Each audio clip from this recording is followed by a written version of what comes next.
Have you ever had someone who was a constant presence in your life suddenly vanish without a single word of explanation? Listen carefully to what I'm about to tell you. This isn't about you being forgettable. It's not because you did something catastrophically wrong. What you're witnessing is actually a sophisticated psychological defense mechanism, a pattern of behavior that reveals more about the person who disappeared than it does about you.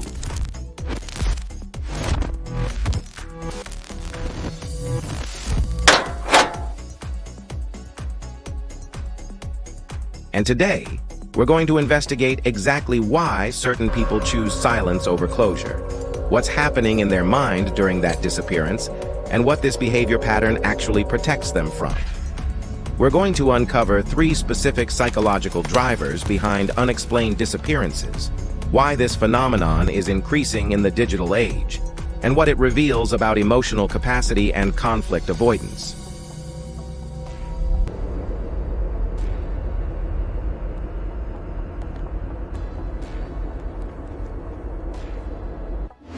By the end, you'll understand that when someone ghosts you, they're not escaping you.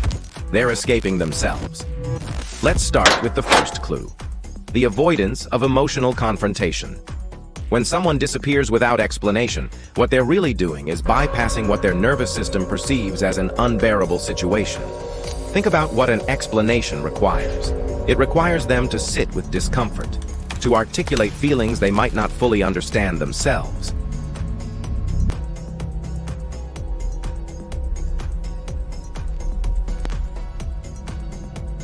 To witness your pain and know they caused it, to risk conflict, anger, or desperate pleading.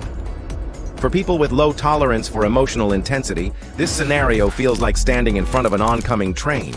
Their brain doesn't process having a difficult conversation as a manageable challenge. It processes it as a threat to their psychological survival. So they choose what feels like the path of least resistance: vanishing.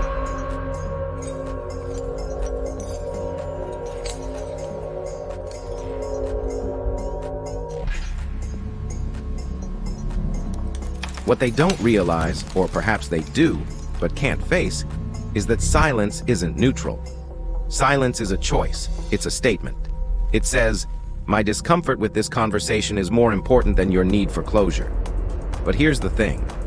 They don't frame it that way in their own mind. In their narrative, they're not being cruel. They're protecting themselves. They're avoiding drama. They're taking the clean exit.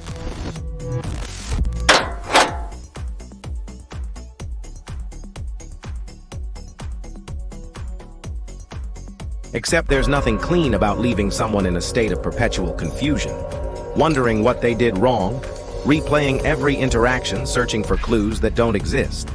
The second mechanism is what I call identity preservation through erasure.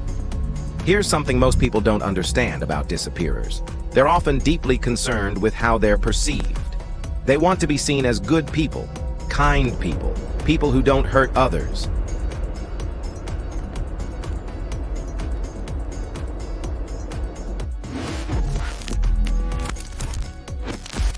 But they've reached a point where continuing the relationship, whether friendship, romance, or professional connection, feels wrong to them. Maybe they've outgrown you. Maybe they've found someone or something better. Maybe you reminded them of a version of themselves they're trying to leave behind. Whatever the reason, they know that if they explain why they're leaving, they risk being seen as the villain. They risk you arguing with their reasoning.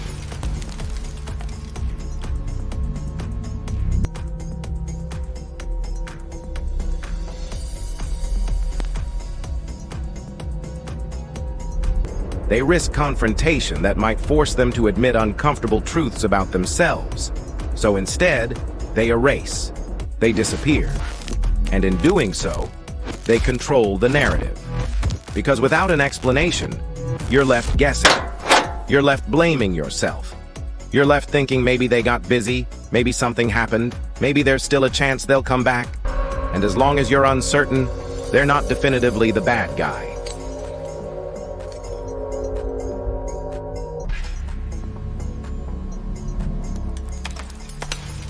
Picture this exact moment. It's Tuesday afternoon, 3:47 p.m. You're holding your phone, scrolling through your message history with this person. The last message is from you. 3 weeks ago. You see those 2 blue check marks that confirm they read it. You start typing a follow-up message. Something casual, something that doesn't reveal how much their silence is eating at you. But halfway through, you delete it.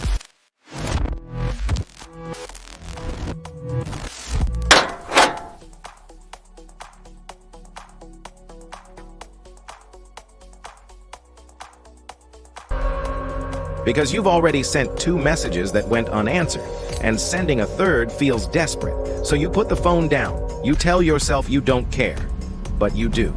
And that caring feels like a weight in your chest that never quite goes away. The third piece of this puzzle is about emotional capacity and the fear of obligation.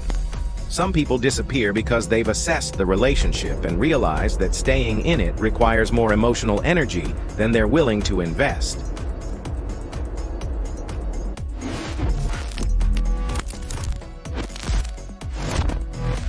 Maybe you were going through something difficult and needed support they couldn't provide. Maybe you had expectations they knew they'd fail to meet. Maybe the depth of your connection demanded a level of vulnerability they're not capable of. Instead of being honest about their limitations, which would require the very vulnerability they're avoiding, they simply remove themselves from the equation. It's a preemptive strike against failure.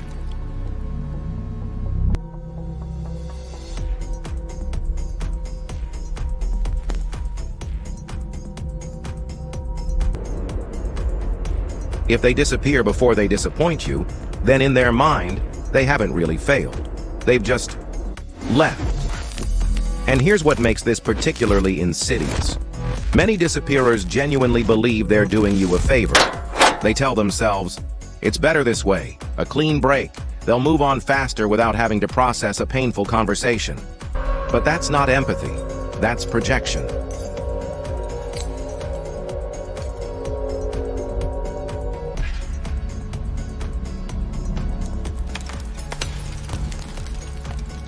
They're imagining how they would want to be treated, with silence and distance, and assuming you want the same, when the truth is most people would rather have painful clarity than comfortable ambiguity. Now let's investigate where this behavior pattern originates, because people who ghost weren't born this way. This is learned behavior, shaped by experiences and reinforced by modern communication norms.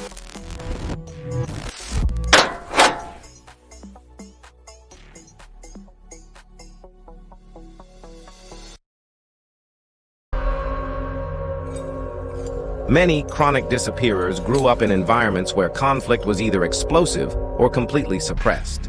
Maybe they had parents who screamed at each other and they learned that emotional honesty leads to destruction. Or maybe they had parents who never fought at all, who handled disagreement through cold silence and passive aggression, teaching them that the mature way to handle discomfort is to simply stop engaging.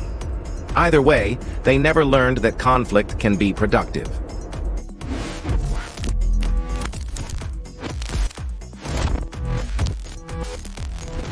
That difficult conversations can actually strengthen relationships rather than destroy them. That you can disagree with someone, hurt someone, or change your mind about someone without it being catastrophic. They operate from a binary framework. Either everything is perfect, or the relationship must end. There's no middle ground. No room for repair, growth, or honest navigation of complexity. There's also an evolutionary component worth examining. Humans are tribal creatures.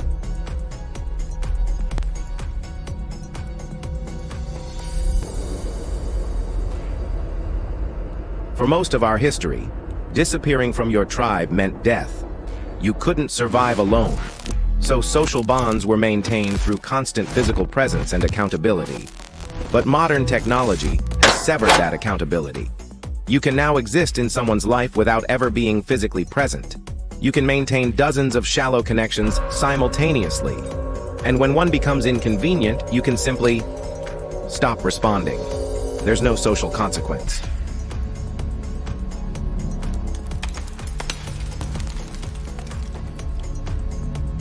Your mutual friends might not even notice. You won't run into each other at the village well.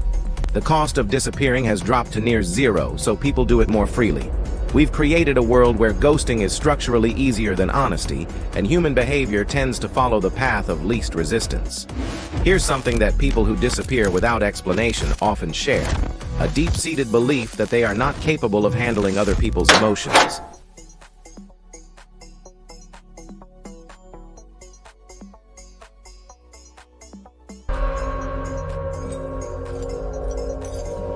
This isn't about being cold or unfeeling.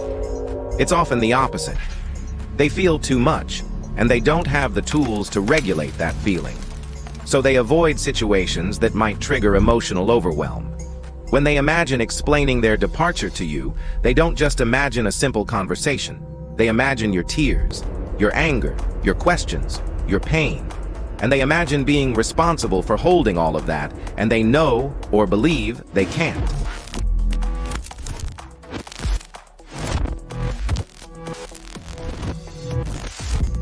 So they protect themselves by not engaging at all. It's emotional self-preservation that looks like cruelty from the outside but feels like survival from the inside. So what do you do when someone has disappeared from your life without explanation? First, recognize that closure is not something another person can give you. Closure is something you create for yourself. You're waiting for them to come back and explain so you can finally understand, finally process, finally move on.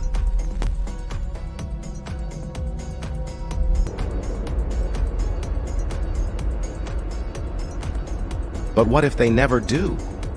Are you going to stay in this limbo forever? The hard truth is that their silence is actually an answer. It's not the answer you wanted, but it's an answer nonetheless. It says, I don't value this relationship enough to have a difficult conversation about it.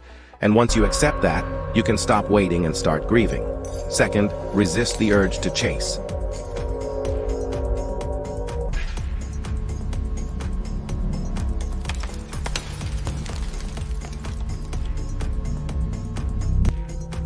Every time you send another message, every time you check if they've viewed your story, every time you hope for a response, you're giving them power over your emotional state. The person who disappeared has already told you through their actions that they're not willing to show up for you. Believe them. Not because they're right to treat you this way, but because believing them allows you to redirect your energy toward people who actually choose to stay. Third, investigate your own patterns.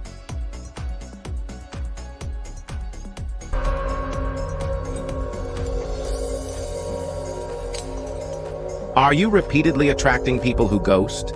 If so, there might be something in your selection process worth examining.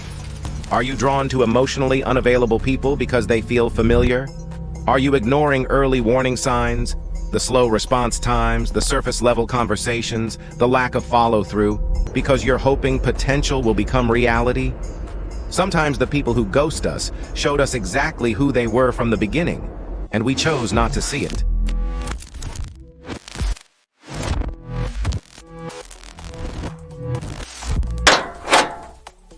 What if the people who disappear without explaining aren't the emotionally intelligent ones who know when to walk away, but rather the emotionally stunted ones who never learned how to stay and work through difficulty? What if their silence isn't strength but weakness, dressed up as boundary setting? Maybe the most mature thing someone can do isn't to ghost when things get complicated.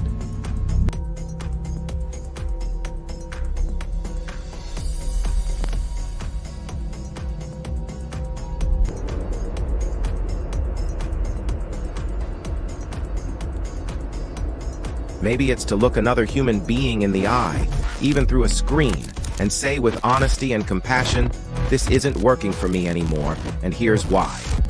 And maybe the question isn't why they left without explaining, but why you're still waiting for an explanation from someone who's already shown you they're not capable of giving it.